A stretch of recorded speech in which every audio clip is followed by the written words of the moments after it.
चित्रकूट में जाइएगा, दो दर्शन आप करिएगा। एक तो जहां राम जी मिले भरत जी से, वहां पत्थर मोम की भांति पिघले हुए हैं, और दूसरा एक स्थान है राम शयन तीर्थ। एक विशाल पत्थर है, बड़ा सा पत्थर। उस पत्थर के नीचे एक महात्मा रहते थे। तो जब राम जी चित्रकूट गए तो चित्रकूट पहुंचने के पहले वाली रात्रि राम जी उसी पत्थर के पास विश्राम के महात्मा के पास। तो राम जी महात्मा से बोले कि मैं आज यहीं विश्राम करूंगा रात्रि में। अब महात्मा बोले यहां मैं कहां सुलाऊंगा, मेरे पास कोई कुटिया नहीं है, बस एक यही पत्थर है बड़ा सा। तो महात्मा ने, राम जी बोले मैं इसी पत्थर पर सो जाऊंगा।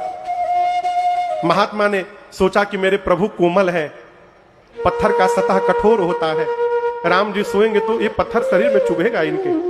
तो महात्मा ने तुरंत कमंडल से जल लिया हाथ पर और उस पत्थर से कहा, विशाल बड़ा सा पत्थर है, हाथ में जल लेकर पत्थर से कहा कि मैं आपके नीचे बैठकर जीवन भर भजन किया हूं, आपने देखा है।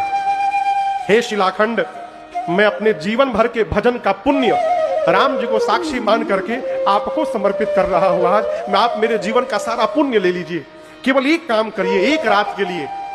शिलाखंड से ध्वनि आई, क्या करना है? महात्मा ने कहा, जब प्रभु आपके ऊपर सोने जाएं तो आप अपने ऊपरी सतह को मोम जैसा कोमल बना लीजिए।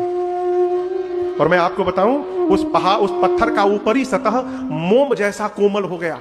मोमबत्ती कटोरी में यदि मोम रखकर उसको हल्का गर्म कर दिया जाए तो ऊपरी सतह कैसा हो जाएगा? धंसने लगेगा ना।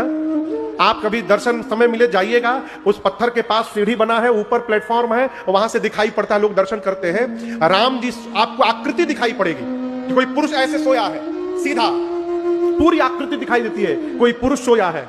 राम जी सोए तो पत्थर का मोम सतह मोम जैसा कोमल हो गया तो धंस गया।